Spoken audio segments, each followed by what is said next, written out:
자, 막넷 27쪽 집합의 연산 법칙 여기서부터 이야기를 진행합니다.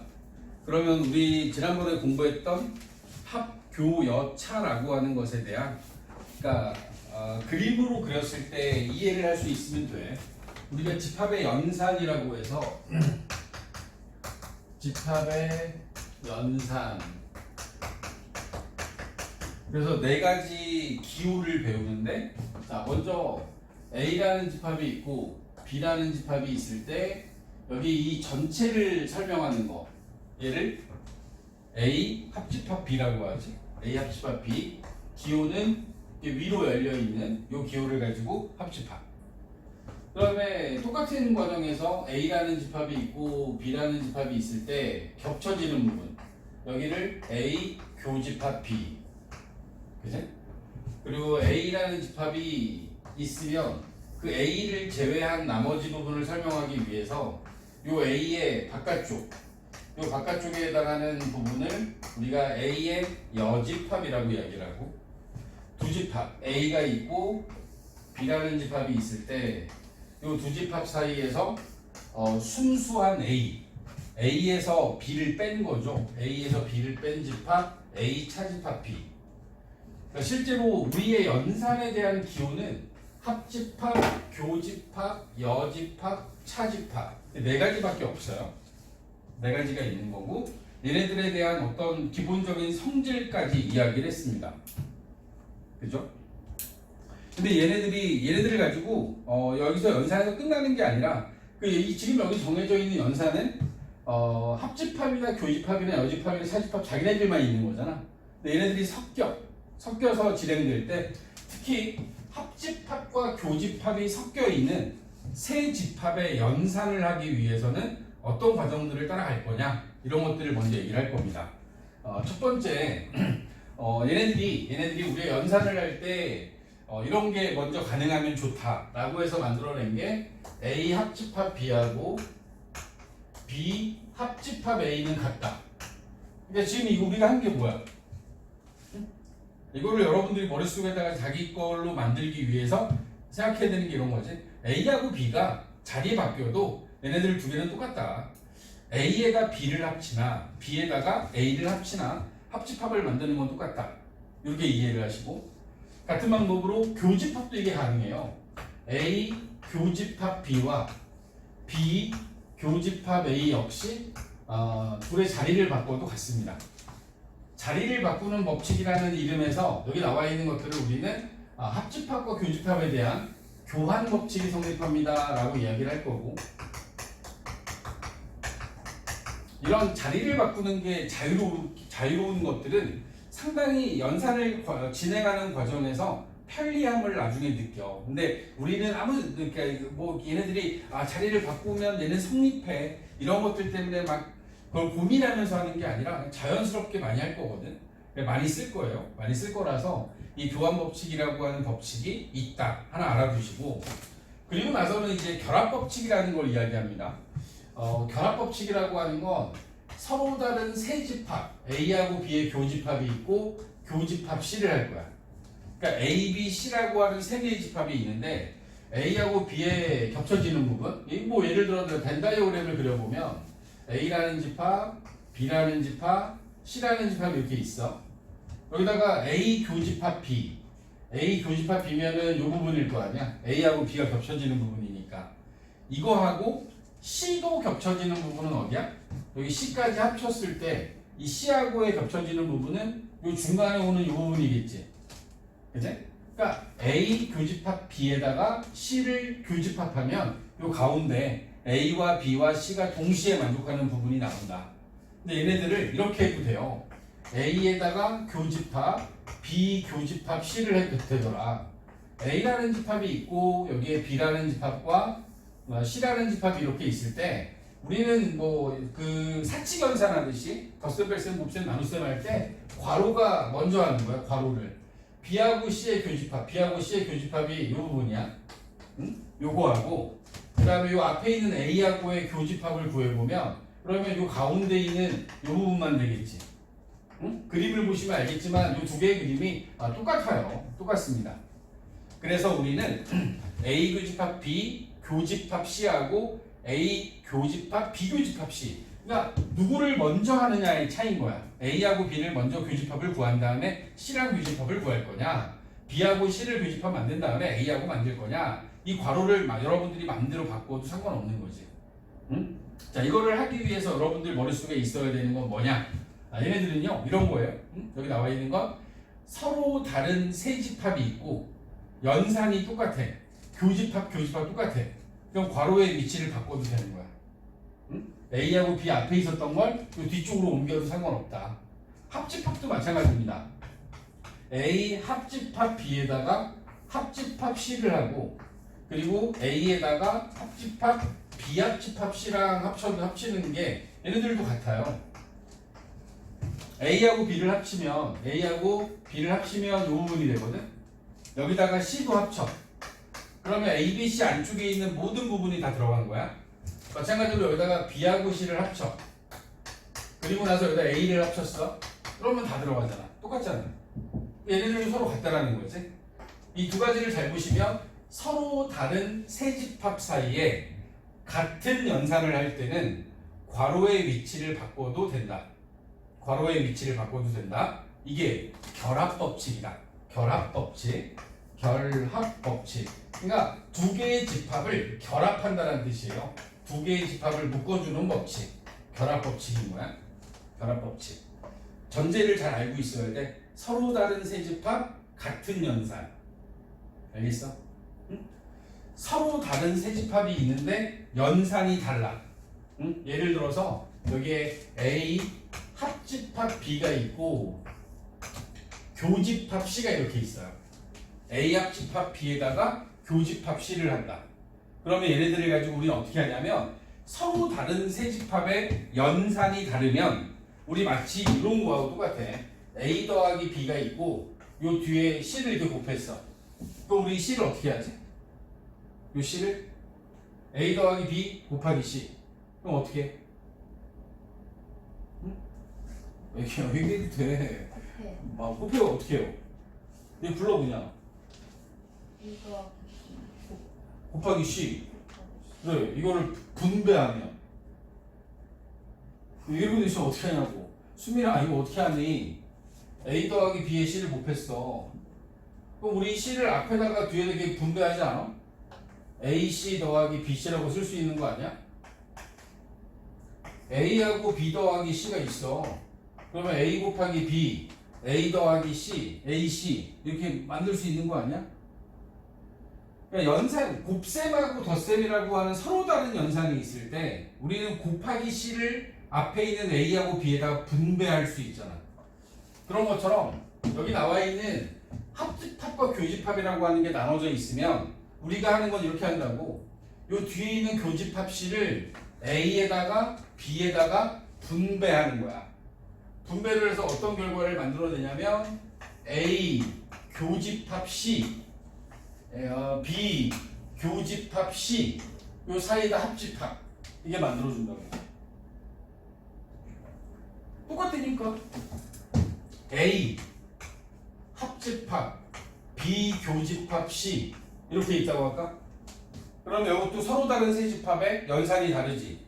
그럼 이것도 마찬가지로 A 합집합을 앞에다가 뒤에다가 분배하는 거야. 교집합이나 합집합은 얘네들의 위치를 바꿔도 상관없잖아. 응? 앞에 있으면 이 뒤에 거에다 분배하면 돼요. A 교집합, A 합집합 B를 B에다 분배하고 A 합집합을 B에다 분배하고 사이에 있는 기호 교집합을 쓰고 A 합집합 C라고 해서 A 합집합이라고 하는 걸 우리는 분배하는 거야. 두 개에다가 A 합집합을. 위에 거는 교집합 C를 분배한 거고 교집합 C를 분배한 거고 앞에 있던 뒤에 있던 마찬가지야. 여기 만약에 A 교집합 B가 있고 합집합 C가 있어. 이번에는 합집합 C를 여기야 뒤에 있는 이 합집합 C를 앞에 하고 뒤에다 분배하는 거야. 그러면 얘가 A 합집합 C 사이에 있는 기호 교집합 쓰고 B 합집합 C 이렇게 써주면 되지. 오. A 교집합이 앞에 있고 B 합집합 C가 있어. 이것도 마찬가지로 분배하면 돼.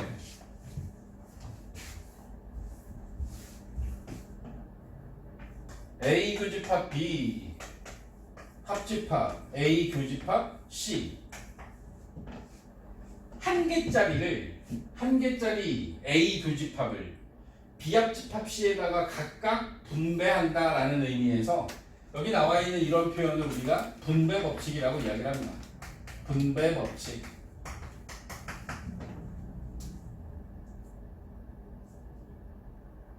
알겠냐?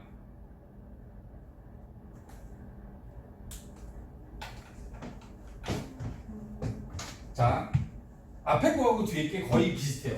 A 교집합 B 교집합 C, A 합집합 B 합집합 C. 근데 얘네들은 분배를 안 해. 연산이 똑같기 때문에 분배가 의미가 없어. 얘네들은요 결합만 하는 거야. 요 괄호의 위치를 뒤로 옮기는 정도. 그런데 얘네들은 어떻게 했어? 서로 다른 세 집합인데 합집합과 교집합, 합집합, 교집합, 교집합, 합집합, 교집합, 합집합 연산이 다르잖아. 연산이 다르면 바깥에 있는 교집합 C를 앞에다가 분배, 앞에 A 합집합을 B하고 C에다 분배, 합집합 C를 A하고 B에다 분배, A 교집합을 B하고 C에다 분배. 서로 다른 세 집합의 다른 연산일 때는 분배 법칙을 씁니다. 분배 법칙. 자, 이제 얘네들을 가지고 문제를 풀다 보면 얘를 좌변에 있는 식을 우변으로 바꾸는 것만 되는 게 아니라 이렇게 하는 것도 분배 법칙이에요. 그러니까 이 등호잖아, 등호. 등호는 여기 나와 있는 걸 보니까요. 교집합 C하고 교집합 C가 똑같아요. 그러면 교집합 C로 묶어주는 거야. 묶는 거야. 인수분해하듯이. A 합집합하고 A 합집합이 똑같아. 그럼 A 합집합으로 묶어. 교집합 합집합 C 합집합 C가 똑같아. 합집합 C로 묶어. A 교집합하고 A 교집합이 똑같아. A 교집합으로 묶어. 그러니까 단순하게 왼쪽 좌변에서 우변으로 가는 것만 분배가 아니라 우변에서 좌변으로 가는 것도 분배다.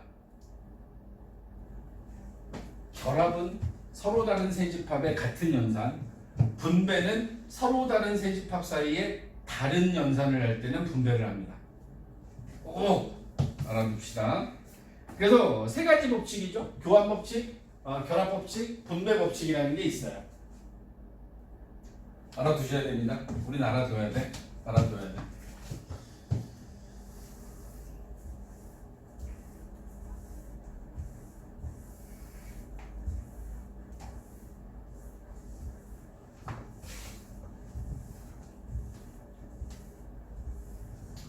여기에 보면 A 합집합, B 교집합 C 요거하고 요거하고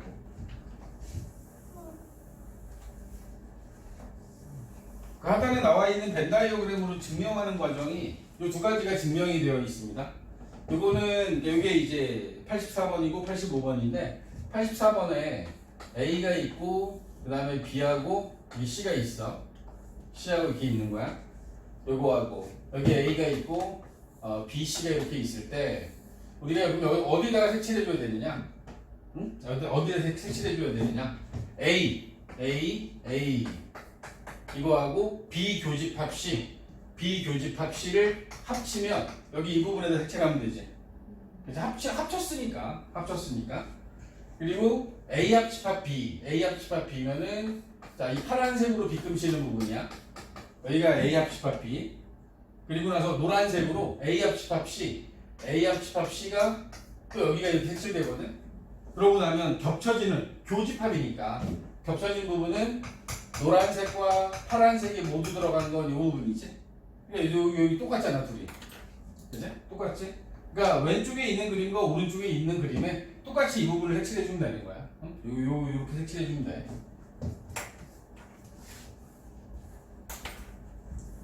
어떤 분배 법칙, 결합 법칙 이런 것들을 증명하는 데 있어서 지금 우리는 벤 다이어그램을 이용하고 있습니다. 85번이죠. 85번에 있는 것도 마찬가지예요. 벤 다이어그램으로 증명을 하고 있는데 A 교집합 B 합집합 C 이게 B 합집합 C가요. 여기 B 합집합 C가 이렇게 있는데 이거하고 A하고의 교집합을 구하는 거야. 그럼 A하고의 교집합을 구하면 실제로 겹쳐지는 부분이니까요. 이 부분만큼만 겹쳐지는 거죠. 그죠? A하고 B 합집합 C의 교집합은 요만큼이 되는 거고 A하고 B, C가 이렇게 있을 때 자, A 교집합 B는 여기 이 부분인 거야. A 교집합 B 요거하고 A 교집합 C, A 교집합 C는 요 부분인 거지. 요 두 개를 합치는 거니까 여기 요 부분만 남기면 되잖아. 그리고 여기 빨간 부분하고 여기 똑같이 이제 믿어도 돼요. 벤 다이어그램으로 이렇게 증명이 다 가능한 부분이니까 우리가 어떤 분배 법칙이라고 하는 걸 적용할 때 분배 법칙이라고 하는 것은 서로 다른 세 집합 사이의 다른 연산에 대하여 괄호의 바깥에 있는 하나짜리 연산을 안쪽에다가 분배해 주는 거다. 마치 어떤 실수의 연산을 할 때 A 곱하기 B 더하기 C를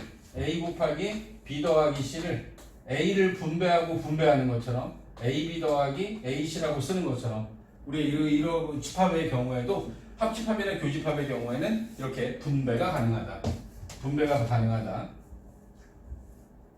여기에 써져 있지 않지만 분배 법칙과 좀 구분해야 되는 거에 대한 설명을 드리면 A하고 교집합 A 합집합 B 또는 뭐 얘가 A 합집합 A 교집합 B A 교집합 B 합집합 B A 합집합 B의 교집합 B. 자, 여기 나와 있는 얘네들이 연산이 달라요. 교집합과 합집합과 교집합, 합집합, 교집합 연산이 다르지. 그러니까 분배를 떠올릴 수 있는데 이 분배하고 얘의 가장 큰 차이는 뭐냐면 분배 법칙은 서로 다른 세 집합이야. 근데 여기는 집합이 두 개밖에 안 들어있어. A, B, C가 없죠. 그지? 그러니까 두 집합이 있는데 연산이 두 개가 들어가 있어. 서로 다른 두 연산이 들어가 있지? 그러면 얘네들은 그림으로 확인하는 거야. A하고 B가 있습니다. A하고 B가 있어. 이제 그려야 돼 우리가. 첫 번째 A 합집합 B하고 A 합집합 B가 어디 부분을 의미하는 거야? A 합집합 B는 여기 전체를 의미하는 거지. 그지? 근데 이거하고 A의 교집합은 뭐가 되겠어? A 합집합 B와 A의 교집합.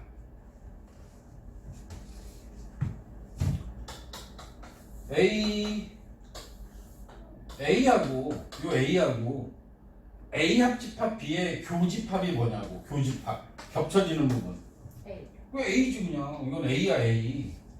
미리 얘기해요. 요 둘 다 답이 A고요. 얘는 답이 B예요. 둘 다.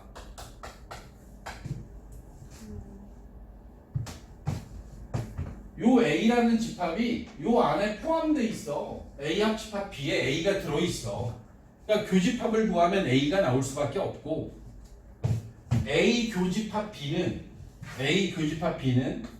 A라는 집합하고 B라는 집합이 있는데 A 교집합 B는 A하고 합치잖아. A하고 합치면 그냥 A야. 그렇지 않습니까? 왜냐면 제가 여기 들어가 있다니까 A가 A 합집합 B 안에 들어가 있고 교집합이 A에 들어있기 때문에 교집합과 합집합에 대한 결과는 이렇게 단순하게 끝나버린다고. 따로 써있지 않으니까 27쪽 맨 위에다가 표시해 주실까요? 맞네. 27쪽 맨 위에 집합의 연산법칙 1, 2, 3번 옆에 보면 위에 좀 빈 공간 있지? 거기다 써놓을까?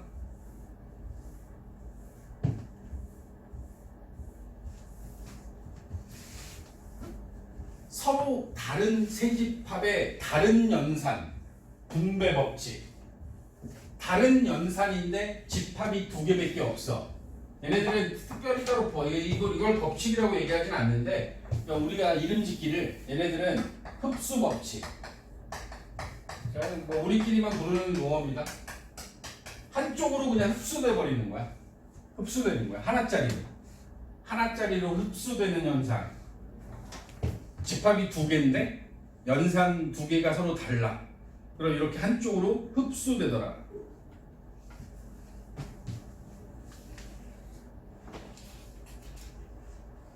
86, 87, 88, 89, 90, 91번까지 지금 바로 채울까? A 합집합 B하고 B 합집합 A. A하고 B의 자리를 바꾼 거죠. 교환 법칙. 87번 비교집합 A하고 A 교집합 B. 교집합 끼웠을까요? 교집합.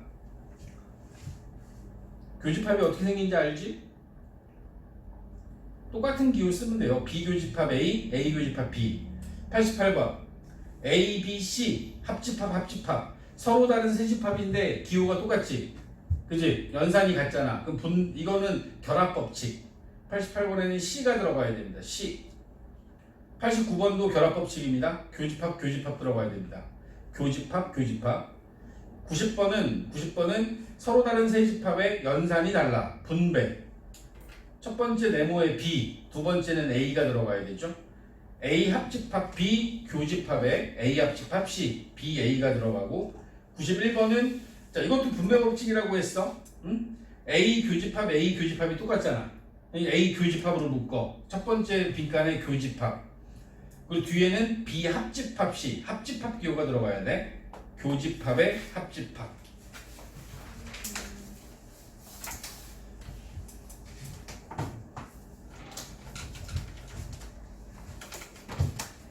A 합집합 B. 이번에는 합집합 교집합하고 여집합 기호를 섞어요. 여집합 기호를 섞어주는데 이 여집합을 섞어주게 되면 얘네들은 이런 현상이 벌어집니다. 얘네들은요 안에 들어있는 게 다 뒤집어져요. A 합집합 B의 여집합인데 A의 여집합 교집합 B의 여집합. 그러니까 A 합집합 B가 있었어. 얘네들에 대해서 괄호를 치고 여집합을 만들었지. 그러면 이 안에 들어있는 게 A의 여집합, 합집합은 교집합으로 B의 여집합은 비여집합으로 바뀐 거야. 그러니까 안에 들어있는 게 이 여집합이요. 여기에 이게 다 분배된 거야. 이렇게 세 군데가 다. A하고 B는 여집합이 달렸고 그 다음에 가운데 있는 합집합은 교집합으로 바뀌는 거지. 이걸 갖다 우리는 드모르간의 법칙이라고 한다. 드모르간의 법칙. 마찬가지로 A 교집합 B도 마찬가지입니다. A 교집합 B의 여집합을 할 때도 A의 여집합, 합집합 B의 여집합으로 바뀐다. 드모르간의 법칙에 의하여 A의 여집합에 교집합에 B가 있었고 요거에 대해서 여집합을 하는데요. 그럼 이것도 마찬가지야. 여집합이 A 여집합의 여집합이니까 A가 될 거고 교집합은 합집합이 되고 B의 여집합이라고 쓰여지겠지. 알겠냐? 알겠어? 이게 지금 드모르간의 법칙에 의해지게 되는 거야. 드모르간의 법칙이라고 하는 건 이 두 가지를 갖다가 드모르간의 법칙이라고 하고 얘네들을 응용해서 이렇게 풀 수도 있다. 얘네들을 벤 다이어그램으로 그려보면 여집합이니까요.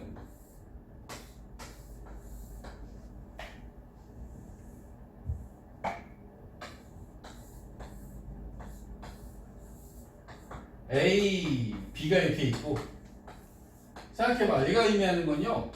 A 합집합 B가 있어. 요거의 여집합이니까 어디겠어? 이거의 여집합이니까 이 빨간색 부분이 A 합집합 B의 여집합인 거야. A 합집합 B의 여집합이 이 부분이 되는 거지. 이 빨간색 부분. 여기가 A 합집합 B의 여집합인 거야. 그러면 이것도 한번 해볼까? A가 있고 B가 있습니다. 자, 우리 한번 만들어 볼게요. 파란색으로 A 여집합을 표시하면 A의 여집합은 이 부분이 될 거야. 여기가 A의 여집합이야. 그치? 이번 노란색으로 B의 여집합을 구한다. B의 여집합은 이 부분이 B의 여집합이겠지. B의 여집합이니까 이렇게 될 거라고. 자, 이게 겹쳐지는 부분.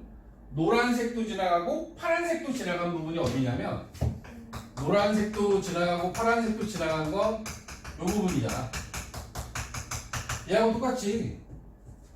지금 여기 이 안쪽에 있는 건 A 노란색만 지나갔어. B의 여집합만. 여기는 파란색만 지나갔으니까 A의 여집합만 지나갔잖아. 교집합을 구하는 사람 입장에서는 둘 다 지나가야 되잖아. 자, 이렇게 만들어줘야지. 이 문제도 봐봐. 이 문제의 경우에도 전체 집합이 있어. A가 있고 B가 있어. 이거 하나만 그려볼까요? 지금 얘가 의미하는 건 교집합의 여집합이잖아. 교집합의 여집합. 이 가운데 거 빼고 다. 이 교집합 빼고 다야. 이게 의미하는 게. 진짜 그렇게 되는지 봐봐. A의 여집합, A의 여집합에다 내가 B급을 치고 A의 여집합이 요만큼이고 A의 여집합이 요만큼이야. 그치? 그다음 B의 여집합은 B의 바깥쪽이니까 이 부분이 돼야 되지. 근데 문제에서 원하는 게 합집합이잖아. 그럼 내가 여기다가 하나만 들어갔던 두 개가 다 들어갔던 그 부분을 다 얘기하는 거니까 결국에는 이 부분을 얘기하는 거잖아.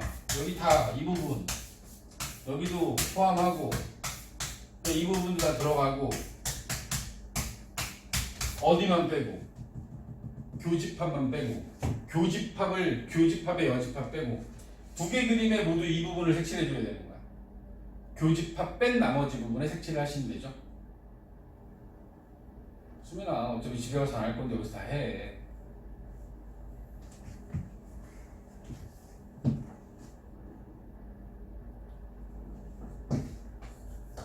우리는 지금 드모르간의 법칙에 의해서 증명되어지는 과정을 벤 다이어그램을 통해서 해보고 있는 겁니다. 응? 옆에 라인에 있는 95번부터 100번까지 채워볼까? 95에서 100번.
A 교집합 B의 여집합이니까 얘는 A의 여집합, 교집합은 뒤집어서 합집합, B의 여집합 이게 들어가야 되지. 이게 드모르간의 법칙이야. 96번의 경우에는 A 합집합 B의 여집합의 여집합. 그럼 얘도 드모르간의 법칙에 의해서 괄호 안에 들어있는 게 전부 다 A의 여집합, 합집합은 교집합, B의 여집합의 여집합은 B. 우리가 앞에서 했던 겁니다. 어떤 집합의 여집합은 뭐가 된다? 응? 자기 자신이 되는 거죠. 97번. 97번의 경우에도 마찬가지입니다. A의 여집합의 합집합 B의 여집합이니까 안에 들어있는 여집합의 여집합은 A, 합집합은 교집합으로 B의 여집합. 이게 들어가는 거죠. 98번은 A 교집합 B의 여집합의 전체 여집합입니다. 역시 마찬가지입니다. A의 여집합 합집합 B의 여집합의 여집합 B. 99번은 A의 여집합의 합집합의 B의 여집합의 여집합. 그러니까 괄호 바깥에 있는 여집합을 안에다가 분배하는 느낌인 거지. 드모르간의 법칙은 A 여집합의 여집합 A 교집합 B의 여집합의 여집합 B. 100번은 A의 여집합의 교집합의 B의 여집합의 여집합이니까 A 합집합 B로 표현되면 되겠다. 자, 이렇게 이런 어떤 하나하나를 배웠어요. 교환 법칙, 결합 법칙, 분배 법칙, 약간은 특수한 흡수 법칙, 그리고 맨 마지막에 드모르간의 법칙까지 배웠잖아. 이렇게 해서 배운 내용들을 바탕으로 우리는 이제 이런 짓을 합니다. 101번에 보면 A 차집합 B하고 합집합 A 교집합 B를 합니다. 이걸 연산하래요. 이제 얘네들을 연산해서 간단하게 만들어 달래. 그럼 우리 어떻게 하냐면 일단 첫 번째는 차집합의 성질. 이건 매우 중요합니다. A 차집합 B는 A 교 B여. 우리가 연산 법칙을 배울 때 차집합에 대한 연산 법칙은 없었어요. 교환, 결합, 분배 뭐 이런 거 하는데 그런 건 하나도 안 배웠잖아. 그래서 나는 A 차집합 B에 의해서 이 앞부분에 있는 걸 A 교 B 여로 만들어요. 합집합 A 교집합 B. 그리고 나서 여기에 있는 식에서 A 교집합 부분이 있지. A 교집합 A 교집합. 그지? 여기 똑같잖아. 이걸 묶어주는 거지. A 교집합으로 묶어내면 B 여집합의 합집합 B가 됩니다.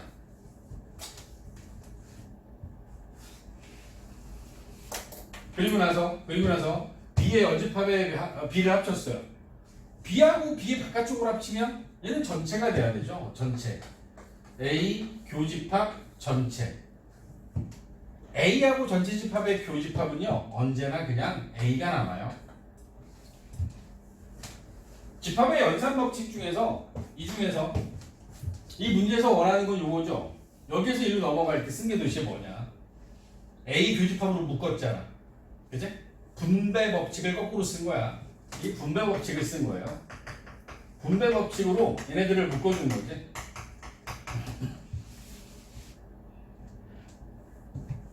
A 교집합과 A의 교집합이 똑같아서 우리 이 자리에 분배 법칙을 썼어요. 그러니까 법칙상으로 봤을 때는 디귿을 쓴 거죠. 디귿. 102번만 제가 더해드리고 103번은 여러분들이 할 겁니다. A의 합집합, B 교집합 A의 여집합. 자, 이런 걸 정리하기 위해서 우리가 첫 번째 쓰는 건 언제나 괄호 바깥에 있는 여집합을 먼저 처리하는 거야. 괄호 바깥에 있는 여집합을 처리하는 법칙이 드모르간의 법칙이죠. 이 여집합을 안으로 분배하는 거야. A 합 B의 여집합 합집합 A의 여집합. 여러분들이 여기서 생각해야지. 여기 집합이 몇 개 들어있어? 집합이 몇 개 있는 거야? 3개 있는 3개. 여기는 완전 다른 거죠. A하고 A의 여집합은 다른 집합이야. 그치? 세 집합이 있다라고 봐야 돼. 세 집합이야. 그리고 나는 연산이 어때? 연산이 똑같이 같이. 그럼 우리는 결합 법칙을 쓸 수 있는 거야. 결합을 쓰려면 A의 여집합이 A 옆으로 와야 되니까 A 합 A의 여집합에 합집합 B의 여집합. 합집합은 두 집합의 자리를 바꿔도 되지. 교환 법칙에 의해서. 교환 법칙. 그러니까 첫 번째 줄에서 두 번째 줄 넘어갈 때 우리는 드모르간의 법칙을 썼고 두 번째에서 세 번째 넘어갈 때 교환 법칙을 썼고 그리고 이제 우리는 A 합집합 A의 여집합 그 다음 괄호 하고 B의 여집합. 괄호의 위치를 바꿨죠. 결합 법칙에 의해서. 결합 법칙. A하고 A의 여집합을 합하면 전체가 됩니다. 전체하고 B의 여집합을 합치면 전체가 더 크니까요. 전체가 되겠죠. 맨 위에서부터 드모르간의 법칙, 그 다음에 교환 법칙, 그 다음에 결합 법칙을 썼다. 리을, 기억, 니은이 들어가면 되죠. 리을, 기억, 니은. 이런 명확한 수학적 근거가 있어야 됩니다.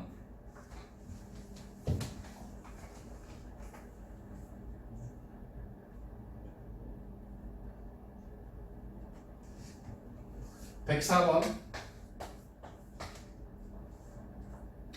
A 합집합 B에다가 교집합 A의 여집합을 합니다. 서로 다른 세 집합에 다른 연산, 분배 법칙 씁니다. 서로 다른 세 집합, 다른 연산, 우리 분배 법칙을 쓴다. 분배 법칙. 교집합의 여집합을 앞에와 뒤에다가 분배한다. 분배하게 되면 A 교 A여 합 B 교 A여.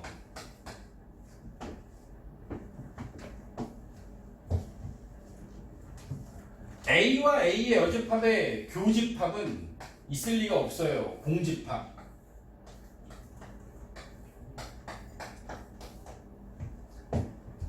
그치? A하고 A의 여집합의 공집합은 아무것도 없습니다. 공집합과 다른 집합의 공집합은 합 하나 많아요. 없으니까 비교집합 A의 여집합이 남죠. A 차집합 B를 우리는 A 교 B여로 쓸 수 있잖아. 그러니까 차집합은 교집합의 여집합이 되는 거야. 교집합의 여집합. 그런 것처럼 여기도 교집합의 여집합이잖아. 교집합의 여집합이 눈에 보여? 아, 여기가 교집합의 여집합은 차집합으로 바꿀 수 있다. B 차집합 A. 여기가 마지막이 됩니다. 이게 집합의 연산 법칙으로 집합을 정리하고 있는 거야.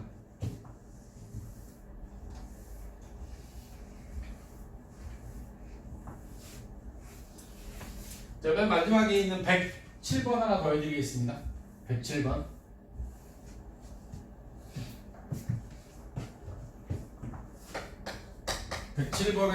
A 합집합 B 교집합의 B 차집합 A의 여집합.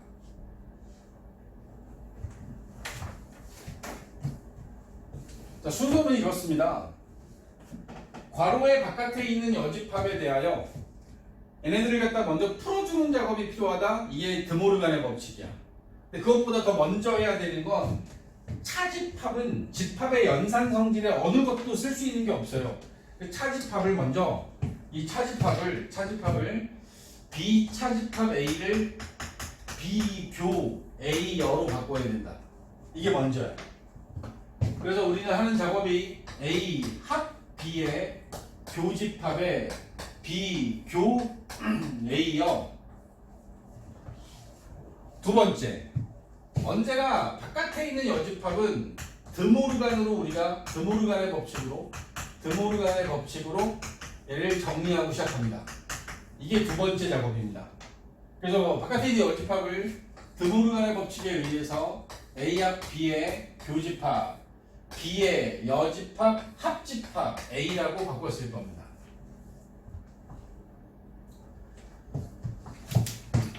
같은 연산으로 묶여있는 괄호 두 개와 교집합이 중간에 있을 때 우리가 이 상황을 만들 때 쓰는 방법 중에 하나가 분배 법칙이거든. 분배 법칙이야. 지금 눈에 잘 안 보여요. 여러분들이 교환 법칙을 이용해서 이 뒤에 있는 것들의 위치를 A 합집합 B의 여집합으로 이렇게 바꿔놓잖아. 응? B의 여집합과 합집합 A가 되어 있는 걸 A 합집합 B의 여집합으로 이렇게 바꿨어. 그래 놓으면 보여요. 아, 여기에는 A 합집합과 A 합집합이 똑같네. 지금 저는 그 모양을 보기 위해서 교환 법칙을 썼고, 그리고 이제 똑같은 모양이 보여지는 A 합집합을 묶어줄 거야. 그걸 분배 법칙이라고 이야기를 한다. 분배 법칙으로 여기 나와 있는 A 합집합을 묶는다. A 합집합 묶어주고 B 교집합 B의 여집합.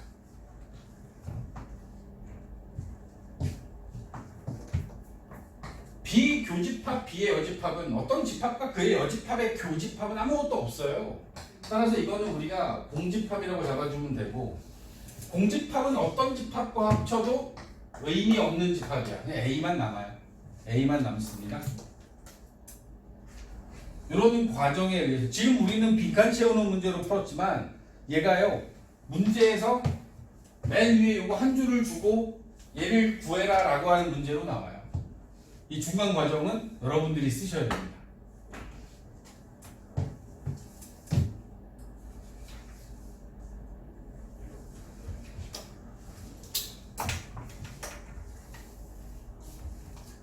집합의 연산 법칙. 우리는 집합을 가지고 집합의 연산을 정의했습니다. 연산을 정의했고, 집합의 연산이라고 하는 게 합, 교, 여, 차, 합집합, 교집합, 여집합, 차집합이라는 네 가지 연산을 정의하고, 그들이 가지고 있는 몇 가지 성질들, 지금 우리가 많이 쓰는 것 중에 이런 게 있죠. A와 A의 여집합의 합집합은 전체 집합이다.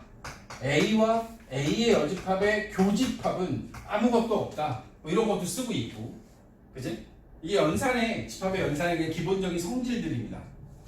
그 연산 법칙은 교환, 결합, 분배, 드모르간이라고 하는 네 가지 법칙이 있습니다.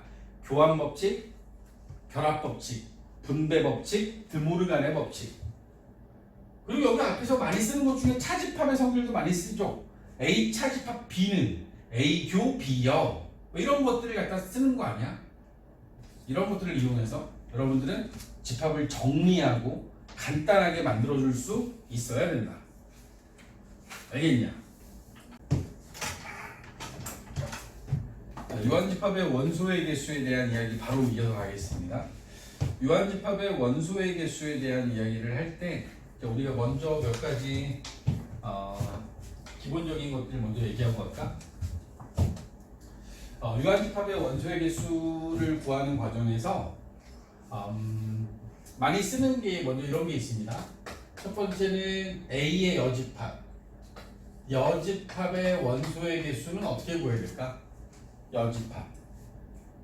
우리가 이 기호는 기억하시죠? 앞에서 했던 건데 원소의 개수를 나타내는 거지. n하고 여기 옆에다가 집합의 이름 또는 집합을 쓰는 거지.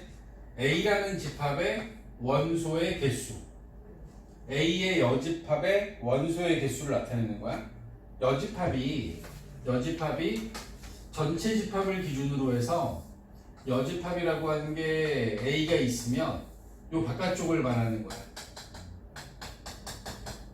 그럼 이 바깥쪽에 있는 원소의 개수를 구하려면 우리는 어떻게 구하냐면 전체 집합의 원소의 개수를 구해. 이 전체 집합이 이 바깥에 있는 원소의 개수를 구해서 그 안에서 A 집합의 원소의 개수를 빼면 그러면 A의 바깥쪽에 있는 원소의 개수를 구할 수 있겠지. 그치? 뭐 이런 것들도 당연히 이제 알고 있어야 되는 거고, 그 다음에 A 차집합 B의 원소의 개수를 구한다라고 보면 A 차집합 B는 A가 있고 B가 이렇게 있으면 A 차집합 B는 이 부분을 의미하는 거야. 그럼 A 차집합 B는 실제로 빼주는 건 A의 원소의 개수 중에서 여기 겹치는 부분이 있지. 요만큼만 빼는 거잖아. 그러면 얘는 집합 A의 원소의 개수에서 실제로 빼주는 건 A 교집합 B의 원소의 개수를 빼는 거야.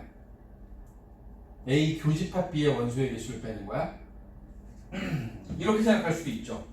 여기 나와 있는 내가 구하고자 하는 게 이만큼인데 A 합집합 B에서 A 합집합 B 전체에서 B를 빼주면 역시 요거만 남겠지. 그래서 A 합집합 B의 원소의 개수에서 집합 B의 원소의 개수를 빼는 방법으로 A 차집합 B의 원소의 개수를 구하기도 합니다. 오케이? 얘네들 두 개가 뭐 상식적으로 기본적으로 알고 있다. 저렇게 이제 우리가 이해할 수 있으니까 저렇게 잡아주고, 원소의 개수에서의 일반적인 목표 자체가 합집합의 원소의 개수를 구하는 게 목표예요. 이게 이제 제일 주된 목적이다. 합집합은 A라는 집합의 원소의 개수에다가 A의 원소의 개수를 에다가 B라는 집합의 원소의 개수를 더해요. 집합 B의 원소의 개수를 더해. 그럼 어떻게 돼? 이렇게 되면 중간에 있는 부분이 두 번 들어갔잖아. 그지? 교집합 부분이 두 번 들어가서 교집합 부분에 대한 원소의 개수를 한 번 빼줘야 그래야지 A 합집합 B의 원소의 개수가 나온다. 집합 A의 원소의 개수, 집합 B의 원소의 개수 더해. 그 다음에 겹치는 부분을 한 번 빼줘야 돼. 오케이? 이해할 수 있어? 그치? 이게 이제 우리 공식이야. 정말 많이 쓸 거예요. 이 공식을 많이 쓸 거라고. 자, 보면 지금 말씀드렸던 세 가지 공식이 1, 2, 3번에 정리되어 있고, 일반적으로는 1번, 첫 번째 것에 대한 질문이 많아요. 108번에 있는 문제를 보면 일단은 공식에 그대로 대입하는 거니까 108번에 있는 문제를 보면 집합 NA, NB, NA 교비가 주어지고 NA 합집합 B의 원소의 개수를 구해라 라고 되어 있으니까 공식에 의해서 NA 9개, 집합 B가 몇 개? 10개, 교집합이 2개. 그럼 2개 빼주게 되면 17개가 답이 되겠지. 이게 A 합집합 B에 들어있는 원소인 거야. 우리가 원소의 개수를 구하는 이런 문제들에서 많이 활용하는 공식이 이 공식이고, 그리고 이제 복잡해요. 점점 복잡해져요. 복잡해지면 그림으로 풉니다. 그림으로. A라는 집합이 여기에 9개가 들어있고요. 여기 B라는 집합이 10개가 들어있대. 이 안에 10개가 들어있대. 근데 A 교집합 B가 2개래. 그치? 그럼 여기에는 몇 개 들어있냐면 A가 총 9개니까 7개의 원소가 있을 거고, 그래서 이 자리에는 8개가 들어있겠지. 그치? 또 여기 있는 이 3개의 숫자를 다 더하면 어떻게 돼? 7하고 2하고 8 더하면 17 똑같이 나오지. 그치? 그러니까 우리가 이렇게 그림을 그려서 이제 앞으로 많이 풀 거예요. 그러니까 내용이 복잡해질수록 벤 다이어그램을 활용해서 유한집합의 원소의 개수를 구하는 일들을 많이 할 겁니다. 따라서 이 유한집합의 원소의 개수를 구하는 건 기본적인 공식 3가지에다가 그거 이걸로 복잡하니까 나 벤 다이어그램 그릴 거야 라고 생각하시면 편합니다. 왜냐? 110번 풀어볼까? 110번? 110번은 이거는 합집합 구하는 게 아니라 교집합의 원소의 개수를 구하래요. 근데 교집합의 원소의 개수를 구하는 조건에 똑같이 이 공식을 쓸 거야. 합집합의 원소의 개수는 A의 원소의 개수, B의 원소의 개수, 교집합의 원소의 개수를 빼는 거야. 합집합이 110번이야. 합집합이 20개가 있고, 그 다음에 A가 5개, A가 14개, B가 12개야. 그러면 교집합은 몇 개여야 돼? A하고 B 더했더니 26개잖아. 근데 합집합을 구하면 20개가 된다는 얘기는 겹치는 부분이 6개가 있다는 얘기지? 따라서 A 교집합 B는 6이야 라고 얘기할 수 있어야지. 그러니까 공식은 하나야. 하나. 응? 저 공식에서 합집합을 구하냐 교집합을 구하느냐의 차이 정도로 보시면 되지 않을까 싶어요.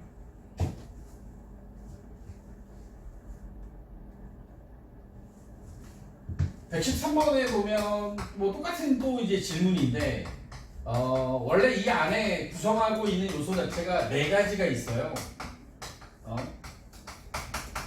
이 공식에 들어있는 게 합집합 A, B, 교집합이 4개가 들어있잖아. 그 4개 중에서 113번의 경우에는 A가 10개다. 그리고 합집합이 17개고, 그 다음에 교집합이 8개다.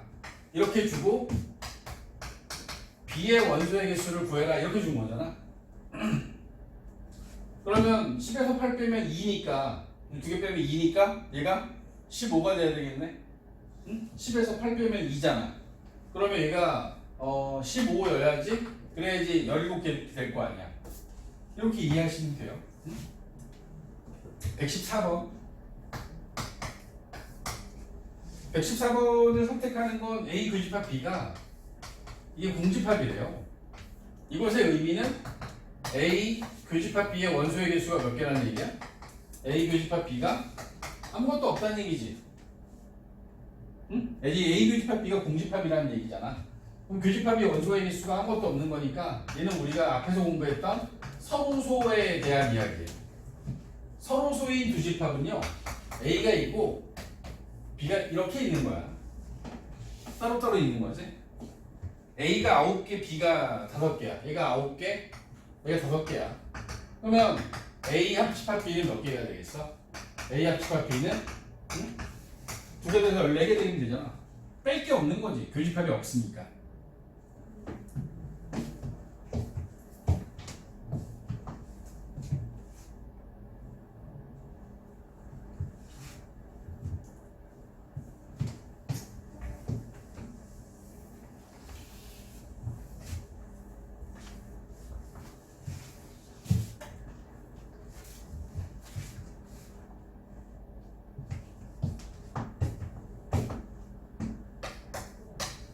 125에서 127번에 있는 마지막 그 파트의 맨 마지막 125, 127번을 풀 건데 이 페이지에 있는 네 가지 형태의 문제가 있습니다. 이 네 가지 형태의 문제가 다 똑같아요. 푸는 방법 자체가. 이렇게 얘기를 할게요. 전체 집합이 있고 요 안에 A가 있고 요 아래 B라는 집합이 있습니다. 그러면 지금 이 그림에서 저 전체 집합 안에 들어있는 영역은 몇 개로 나눠져 있는 거야? 이 안에 몇 개로 나눠져 있어요? 전체 집합 안에 보면 하나, 둘, 셋, 네 개로 나눠져 있지. 그지? 내가 여기다가 숫자를 집어넣어 볼게. 1, 2, 3, 4. 네 개로 나눠져 있거든. 1, 2, 3, 4. 맞아? 여기서 1번하고 3번. 1번하고 3번을 합친 게 이게 A지, A. 그지? 그 다음에 2번하고 3번을 합친 게 이게 B가 되는 거지, B. 3번은 뭐죠? 3번은 A 교집합 B가 되는 거지. 그지? 1, 2, 3번 다 합치면 1번, 2번, 3번을 다 합치면 이게 A 합집합 B가 되겠지? 그지? 1번은 뭐야? 1번은 A 차집합 B가 1번이라고 얘기하면 되지 않나? 응? 2번에 대한 부분은 B 차집합 A라고 얘기할 수 있고, 그지? 4번은 뭐라고 쓰면 되지? 4번은 A 합집합 B의 여집합이라고 생각하면 되지. 맞아? 또 뭐도 해볼까? 이번에는 2번, 4번? 2번하고 4번을 합치면 뭐가 되는 것 같아? 2번, 4번은 A의 여집합. 2번하고 4번만 묶으면 A 1, 3번 빼고 나머지잖아. 이게 A의 여집합인 거지. A의 여집합. 1, 4번은 1번하고 4번을 합치면 얘는 B의 여집합이 되고, 그죠? 1, 2, 3, 4번 다 합치면 뭐야? 1, 2, 3, 4번 다 합치면 이게 전체 집합이 되는 거지. 자, 제가 하고 싶은 얘기는 뭐냐면 지금 내가 보여드리는 건 얘네들을 하나하나 다 외워야 되는 게 아니라 여러분들이 얘네들의 범위를 여기서 내가 필요한 부분이 있으면 이렇게 여기가 어느 부분이구나 라고 판단할 수 있어야 돼. 응? 이게 되면 그러면 여기 있는 게 별로 어렵지 않아요. 125번에 나와 있는 건 A의 여집합의 원소의 개수를 구하는 거거든. A의 여집합의 원소의 개수를 구하는 거야. 여집합의 원소는 전체 집합에서 집합 A의 원소의 개수를 빼는 거다. A라는 집합의 원소를 빼주면 된다. A의 원소를 빼주면 구할 수 있다. 전체 집합이 25개, A가 14개. 그러니까 A의 여집합은 11개의 원소가 들어있겠네. B차집합 A는 B차집합 A에 해당하는 게 이 2번이죠, 2번. 여기 2번 영역인데 얘를 구하는 방법은 크게 두 가지. 우리 아까 전에 내가 어떻게 한다고 했냐면 B에서 B의 A 교집합 B를 빼는 방법이 있고, 반대로 A 합집합 B에서 A의 집합 A의 A를 빼는 방법이 있죠. A 합집합 B에서 A 합집합 B에서 요 A를 다 빼잖아? 그러면 여기만 남을 거 아니야. 그치? 요 A를 다 빼버리면 이 부분만 남잖아. B차집합 A. 똑같은 거야. 선생님이 두 번째 줄을 왜 썼냐면 문제에 주어진 조건에서 합집합이 20개라는 게 나와 있고요. 그 다음에 집합 집합 A가 14개라는 게 나와 있어서 얘를 6개라고 답할 수 있으니까. 그래서 이렇게 쓴 거야.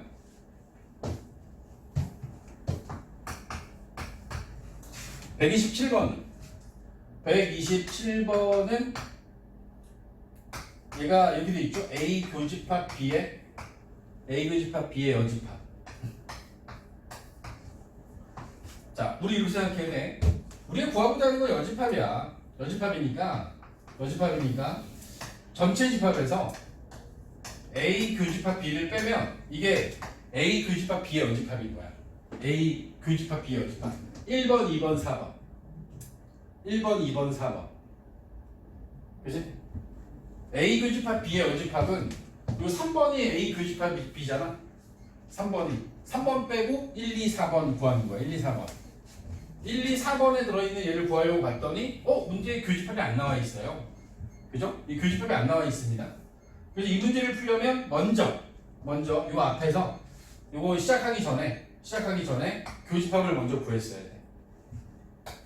합집합의 원소의 개수는 A 더하기 B 더하기 빼기 A 교집합 B인데 문제에 주어진 조건에 의하면 합집합이 20개, A가 14개, B가 7개였나? B가 11개, B가 11개. 이거 구하려면 이거 2개 더했더니 25잖아. 그러면 이 교집합은 5개여야겠네. 5개. 그지? 따라서 전체 집합이 25개인데 교집합이 5개니까 따라서 여기 나와 있는 A 교집합 B의 여집합은 20개가 되는 거지. 20개. A 교집합 B 빼고 나머지는 20개가 된다. 이렇게. 응? 거의 집합의 마지막 부분이라 이제 완성 단계에 들어가고 있는 거야. 집합에서 유한집합의 원소의 개수를 구하려면 이런 과정들을 거쳐야 되는구나.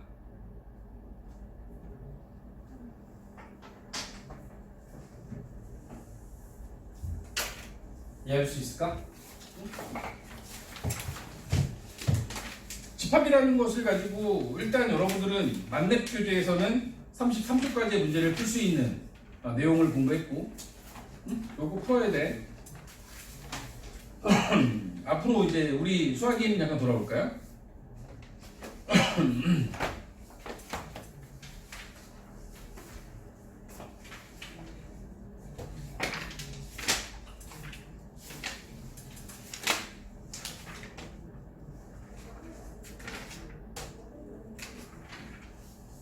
수학 게임 40쪽 먼저 볼까 잠깐?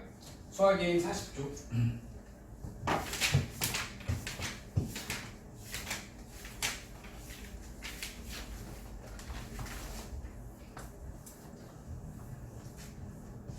어느 학급에 학생 30명, 맨 위에 있는 예제로 볼게요. 어느 학급의 학생 30명을 대상으로 지난 토요일과 일요일에 봉사활동을 한 학생 수를 조사하였다. 토요일에 봉사활동에 참여한 학생은 17명, 일요일에 참여한 학생이 15명이야. 토요일과 일요일에 모두 참여하지 않은 학생이 3명이 있습니다. 그러면 여기 나와 있는 이 조건들을 지금 우리가 방금 전에 했던 이 원소의 개수를 구하는 문제와 연결을 시킬 건데, 그 연결을 시키는 과정에서 보시면 보시면 이런 거야. 전체 학생 30명이 바로 전체 집합의 원소의 개수고,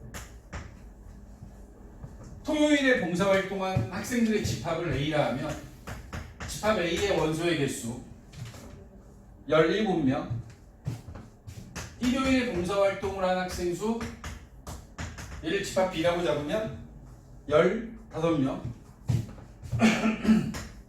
이게 마지막에 주어져 있는 표현이 잘 보셔야 돼요.